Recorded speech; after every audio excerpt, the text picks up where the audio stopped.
Hola, bienvenidos a mi canal. Yo soy, como es obvio, Alberto Vargas. Y bueno, hay muchas cosas de qué hablar en el día de hoy. Sigue la novela en Estados Unidos con la remoción de Tucker Carlson del canal Fox.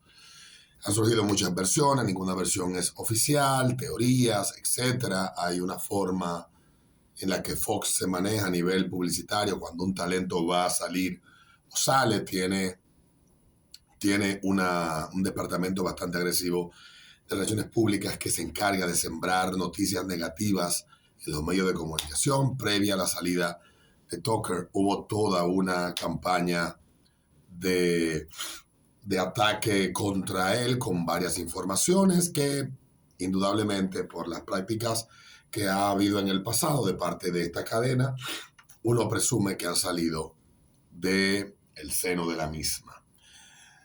Es importante apuntar que hace 2 meses la empresa BlackRock compró 59 millones de acciones de Fox News del canal y que hace unas semanas, casi un mes, la cadena llegó a un acuerdo con Dominion Voting System, que había demandado al canal por 1.600 millones. Cabe destacar que BlackRock es dueño también de acciones de esta empresa y finalmente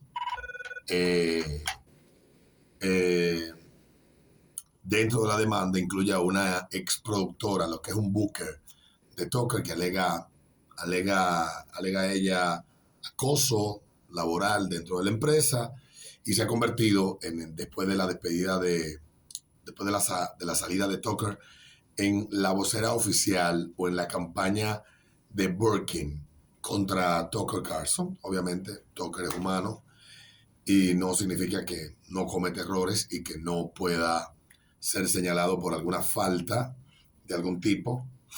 Pero lo que sí, todas estas coincidencias, si sumamos entonces lo de Epps el domingo en 60 Minutes y también las declaraciones de la retardada mental Alexandria Ocasio-Cortez sobre la incitación a la violencia que acusaba ella a Tucker y cómo se permitía eso en la televisión de Estados Unidos, alegando ya que en Broadcasting Television no se puede permitir eso. El problema es que en Estados Unidos esas leyes que regulan ciertos comportamientos, ciertos lenguajes en los medios, que son no leyes, sino directivas de la FCC, acuerdos que se han establecido entre las cadenas y la FCC, no aplican a los canales de cable. Entonces, el lenguaje violento está protegido por la primera enmienda de Estados Unidos. Y ya hay una sentencia de hace unas décadas atrás que así lo estableció de la Suprema Corte de Justicia. Lo que no está protegido es que tú digas, por ejemplo, vayan en una hora y maten a fulano.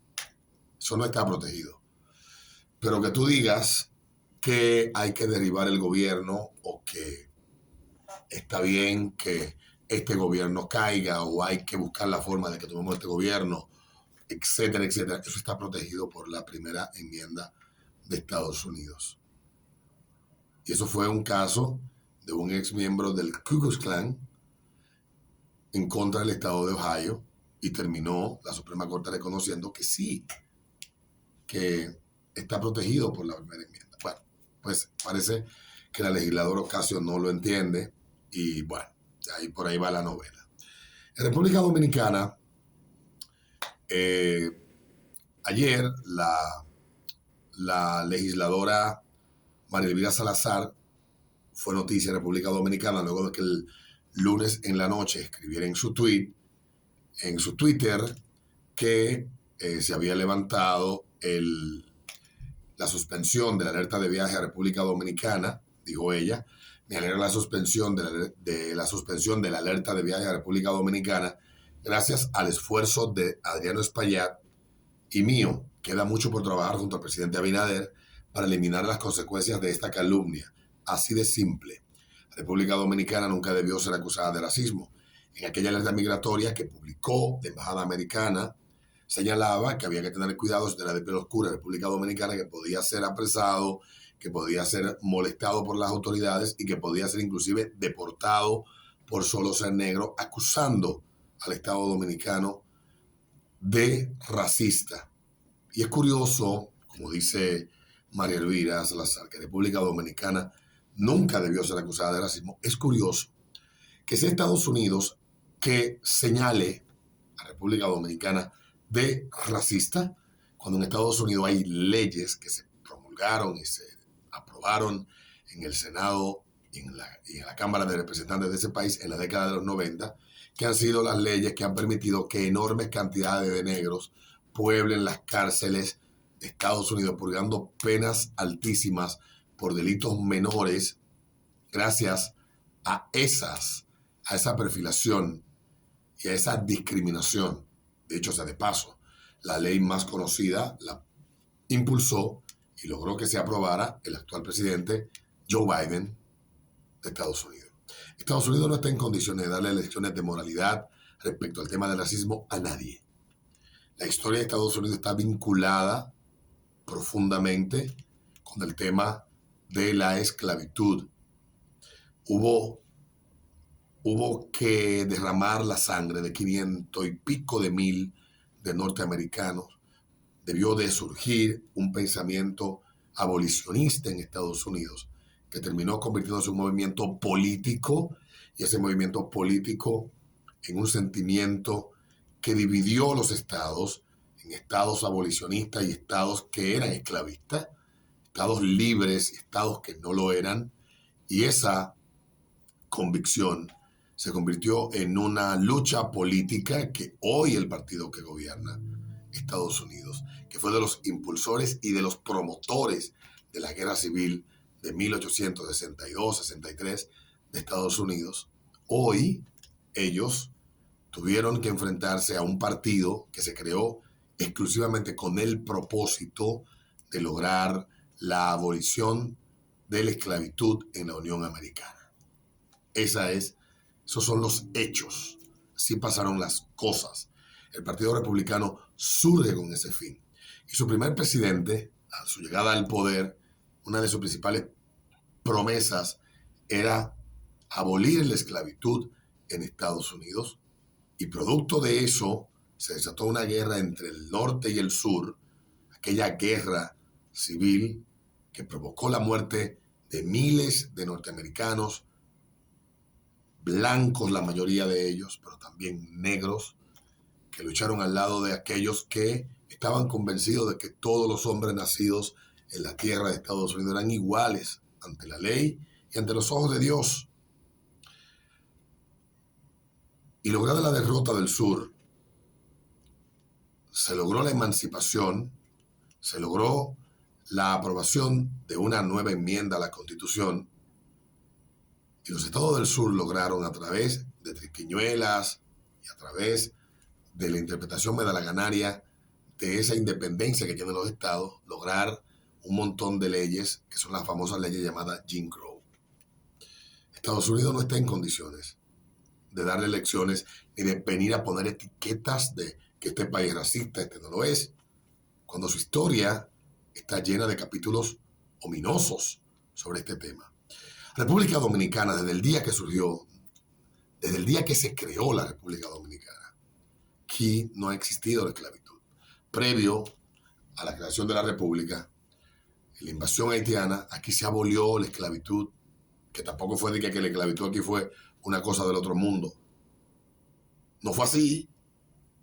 Que la esclavitud fue más laxa que lo fue en el lado haitiano, que era colonia francesa. De hecho, muchos negros se escapaban del lado francés al lado español buscando libertad, y tenemos enclaves en República Dominicana donde muchos de esos negros que se escaparon se ubicaron, se instalaron e hicieron comunidades en el país.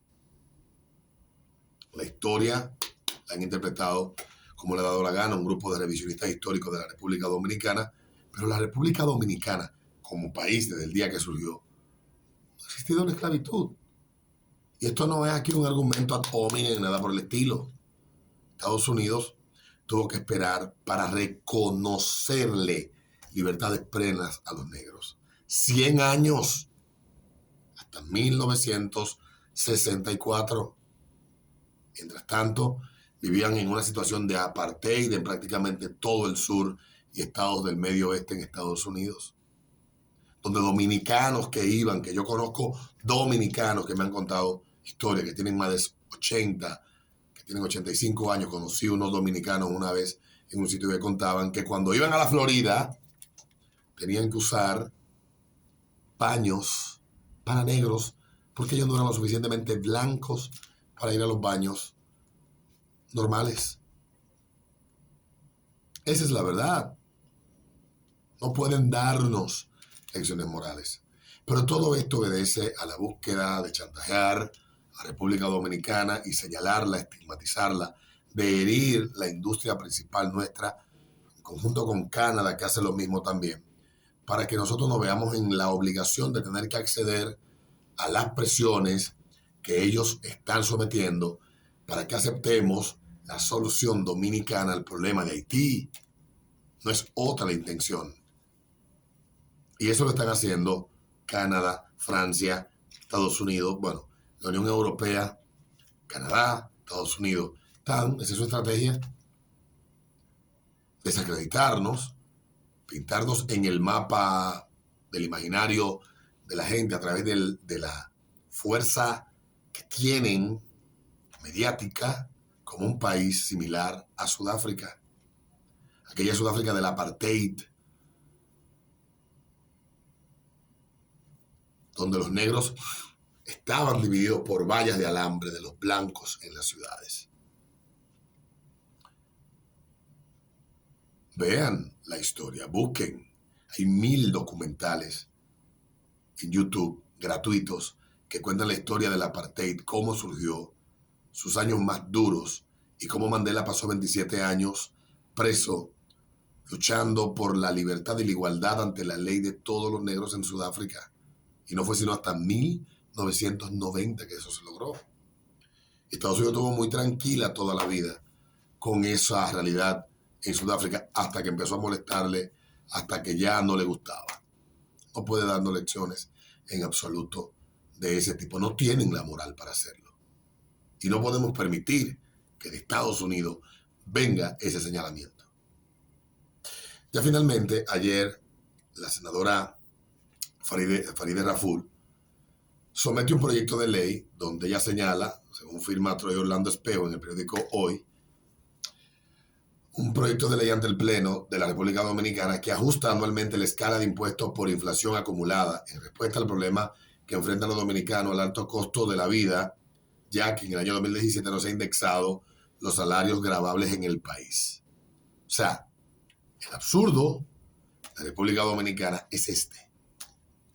Una senadora improductiva que ha pasado casi los 4 años que tiene callada, que solo habla cuando encuentra la oportunidad de poder montarse en alguna ola que le convenga, encuentra en este tema, encuentra ella una oportunidad para venderse como una legisladora preocupada.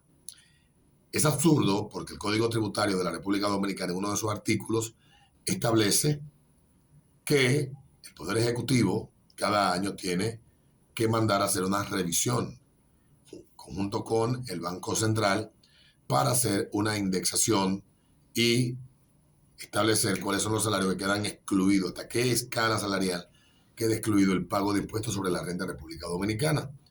Desde el 2017, y producto a iniciativas del anterior director de impuestos internos del gobierno de Danilo, esta indexación no se hace en República Dominicana.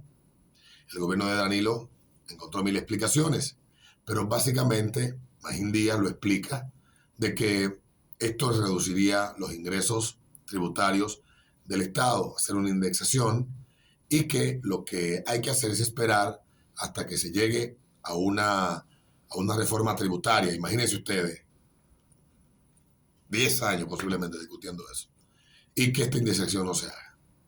Hasta ahora el salario que está exento es de 34.600 y pico para abajo. Debería ser de más, el monto más alto, tomando en cuenta que son 6 años sin indexar. Pero está en la ley, está en el Código Tributario. Lo ridículo es que tengamos nosotros que aprobar una ley para que se cumpla la ley. No sé en qué país tendría sentido que se sometan proyectos de ley para que lo que manda un código y un mandato que tiene la misma autoridad ejecutiva, quien gobierna, quien ejerce el gobierno, que está obligado para que se cumpla la ley. Y vendrán con 1000 teorías, con los considerando, y bla, bla, bla, toda esa mierda, y te van a hacer una magnesia, una gimnasia de magnesia, etcétera, sobre que no es lo mismo, pero que es casi igual. Y aquí lo que tenemos es este tipo de situaciones. Una legisladora que no tiene mucho que mostrar como actividad legislativa en el Senado, que se ha pasado todo el tiempo que ha tenido sentada en esa curul del Distrito Nacional, en silencio total, haciendo lo que tanto criticó en el pasado, siendo parte del Comité de Hacienda del Senado, sometiendo y haciendo aprobar un montón de préstamos, los mismos que ella le criticaba al gobierno pasado, queriendo ahora venderse ante los ojos de la gente como una heroína o como una legisladora preocupada. No, senadora, a usted no le preocupa en absoluto un coño eso. De haber sido así, lo hubiese hecho desde el inicio de su gestión, porque ya en el 2020 teníamos 3 años sin indexar los salarios gravables por impuestos sobre la renta en República Dominicana. Y ese es el gran problema que tengo yo con los políticos, o con alguna clase de políticos, que se creen más audaces y más inteligentes que el resto de la población. Y mientras nosotros y un grupo de focas salen a aplaudir esto, hay que recordarles que ya eso está, que ellos son los que gobiernan, que el presidente, el que tiene que tener el que debe de tener la iniciativa, es de su partido, que no hay que aprobar una ley, es simplemente iniciativa y punto. Mientras tanto, nosotros nos seguimos dejar ver la cara de idiotas. Nos vemos en un próximo video.